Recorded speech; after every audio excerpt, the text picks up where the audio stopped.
buli wentunulira omuntu akuze mu myaka neteeka mu kifaananyi ekyo nga nze nkya ali mu ekyo kyalimu ku lwansonga ffenna tetukula nga tulira buto wabula tukula nga tukaddiwa so kitegeeza katonda waba kyakuwangazizza ku nsi kuno naawe time eyo ejja kutuuka ate ofuuke ng'omuntu oyo so ndi musanyufu nnyo basisita mwebale twaniriza tuli ku Good Samaritan ekifo kino kisangibwa e Nalukolongo abantu bonna abandyagadde okubeera nti nomubako kyemubawa sisita mwamuwulidde nti tebalina kitongole kyonna nti kiva mu nsi za bweru kijja kubeera nti babayamba wabula abantu abasobodde kinoomu companies ezisobodde okubeera nti nozigamba katugende tubatwalire omunnyo katugende tubatwalire sukaali oba omuceere bwe batyo bwe bamalako bwe tuyingidde mu kifo kino kusookera ddala mulimu ekereziya oba mulimu kanisa I hope I'm saying it right because I think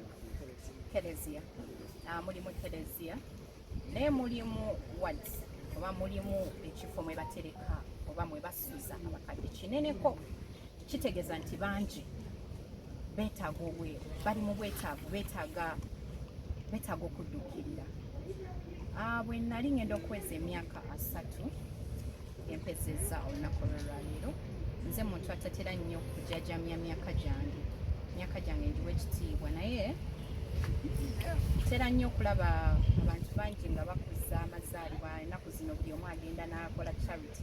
charity simanyi ekigendererwa kyabwe oba kiba kyakuyita bannamawulire naye nze ekigendererwa kyange kyali kirala actually naye sigenda nakuyita bannamawulire naye because era abaliwo ndooza bakwano bange siina nnyo ti waliwo omuntu ali wano eno nga sikyali wange abasinga bakwano bange bwe bali wano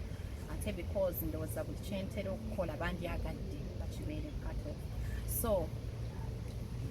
yensonga lwaki bwe nasalawo ne ŋŋamba nti katonda bw'anantuusa ku myaka 3 nandyagadde muddize nandyagadde mbeeko ne kyenziriza abantu oba eggwanga oba abantu abali mu bwetaavu sirina nnyo naye nze nzikiriza nti n'akatono osobola okukagabana n'omuntu so ne ŋŋamba ttiimu yange ttiimu rapi ne mbagamba mbadde njagala munoonye ewantu we tuyinza okugenda tuddize ku bantu. That is when they came up with this place, Good Samaritan. Era we bajja ne baŋŋamba nti bakadde nali musanyufu nnyo kubanga mama wange ono gwe mulaba ekituufu era nga bwe ŋŋambye nti akadde. My mother is making 74 years. I don't know. But for her she remembers 73. But honestly speaking, I made her birthday, if you all remember, I made her birthday, I think that was 2019 and she was 70. Exactly. It's not even Garden City. I remember it was some hotel in Chitende. She was making 70. When you calculate 70 in 2019 to 2022, that is 74, right? She's making 74 tomorrow because she was born on 1st December. But that is why I say Akadi. There are so many things she does and I feel it. She can't understand it right now because kachecho chimugamba fenna wobo wetande mu bigere ebyo sobola kikubira nti bwoba mwana muto oyogere kintu owulira nga cheche kituufu and no one should say no okiwulira kibira nga omuntu ali mu puberty age obako nekyo kyokola ngulaba kye kituufu ate ngolaba kye kituufu so bwe bakula myaka musere nsinga bajja buto. I'm not saying that you're double. I'm not saying that atuse myaka ejokwera nti buli kyakola takitegera. She's still in her upright senses. However, kati ebintu ebimu atanze okwera nga abyerabira. You can talk to her today, then odamu noyogera naye noise some days. Nga tachajjukira exactly what you said. Last year I was doing a shoot with her. To call us photo shoots. Yes. Ezamazaalibwa. And we twamala okukola photoshoot ebifaananyi ne babimpa ne mutunuulira mu mutima gwange ne ŋŋamba omanga kyali muto neegumya naye leero we twakoze photoshoot ne bampereza ebifaananyi ne mutunuulira ne nsikiriza nti akaddiye nina okukkiriza nti buli muntu ajja kaddiwa nali simanyi nze emyaka 3 nali ndabanga mingi nali simanyi nti gujja kukeera ku makya ngiwezi naye emyaka 3 gizze n'ebintu bingi nze nganze gindetedde okutya ne ŋŋamba okay actually kimu kisoboka kasoba ng'oli mulamu katonda agintuusizaako kitegeeza zizze emyaka 3 zize n'obuvunaanyizibwa zize n'okubeera nti kati buli muntu agenda gamba nono oyo mwana alina emyaka 3 yikoleddewo kati as in woba oli below 30 olaba okyali muto naye baba bagamba ofumbiro gamba I'm still young because okyali ku 20 naye bw'otuuka myaka 3 olina ki okyali ku lujja lwa maamawo olina kyolina as in olina kyolaga because bazadde baffe batuzaala abaana abawala nga baagala tufumbirwe at the end of the day so nze mpulira nga guno omwaka gubadde mwaka mulungi nnyo mu bulamu bwange ekisookera ddala nafunamu omwami anjagala ebitagambika mwami era kati nti buli wempita buli omu tebakyanju people no longer refer me to rape most of the people byonna gyenkolera gyempita buli omu agamba mukyala Bindeeba tukulamusiza ekitiibwa ekyo tekimala gajja kijja ne cost it comes with something so njagala okubeera nga mbutuufu bwe seebaza Katonda mamulyake oba mbamulyaza amaanya ekisookera ddala mpadde maama wange bamaama abasinga tebatuusiza gino emyaka naye akyamumpadde nkyasobola otambula naye nkyasobola okweraga eri ensi yonna ne bagamba nze maama wange mulina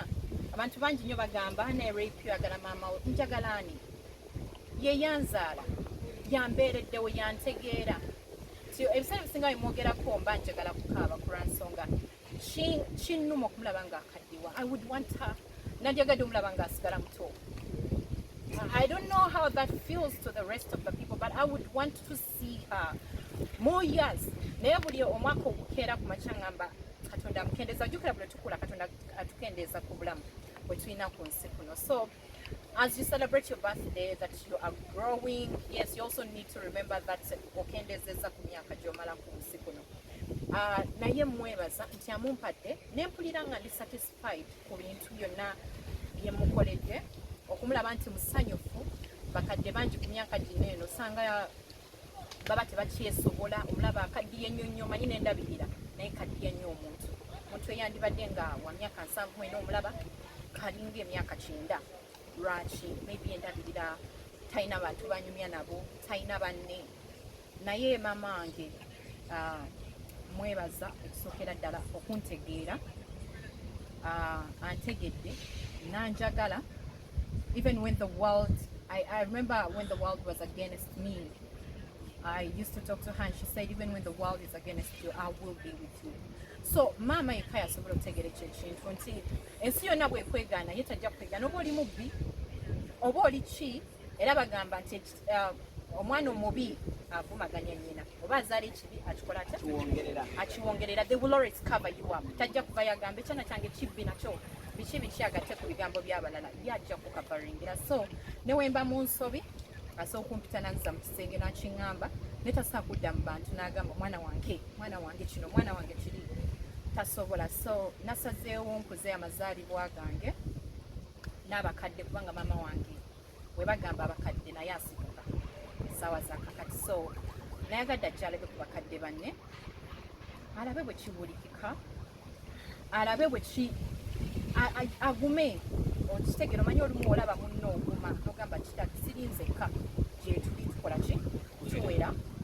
n'oguma noddamu amaanyi kubanga nze nkikakasa nti nabo batuka olumu ne babeera eyo mu nnyumba bokka ne bagamba naye kati mutuufu nkaddiye kitegeera nabeera nga naye afunyemu okutyoko nti oba ssaawa yonna ngenda oba ki so many times like bwemba nga neebaka oba nga ndowooza neŋŋamba kale kujja kukyanga either tannina oba nga simulina ndabye baserebu bangi baluzinze bamaama omwaka guno bangi era ntwala obukisa guno okubeera nga mbagumya si kintu kyangu baserebu bangi baluzinze bazadde baabwe tibwakulaba ssaawa zineno ng'olina obuwo namba osanga kayisingano wange waali nandibadde nkola ekintu ekifaananako bwe kityo nandibadde muwa kino nandibadde muwa kiri naye nga tebabalina sina bokka bantu bangi bali eyo tebalina bamaama tebalina bataata naye owange kyamwina ku lwekyo neneebaza mukama neneebaza katonda okumumpa ekintu ekyo sikitwala for granted nze newemba mukama musaba mugamba mukama okumpa maama wange emyaka gino bamaama bangi bafiiridde ku myaka emitongo oyinza nosanga nga bwenkana naye nga almost akusinga okati kitegeera naye buli wentulira maama nga basinga bamuyita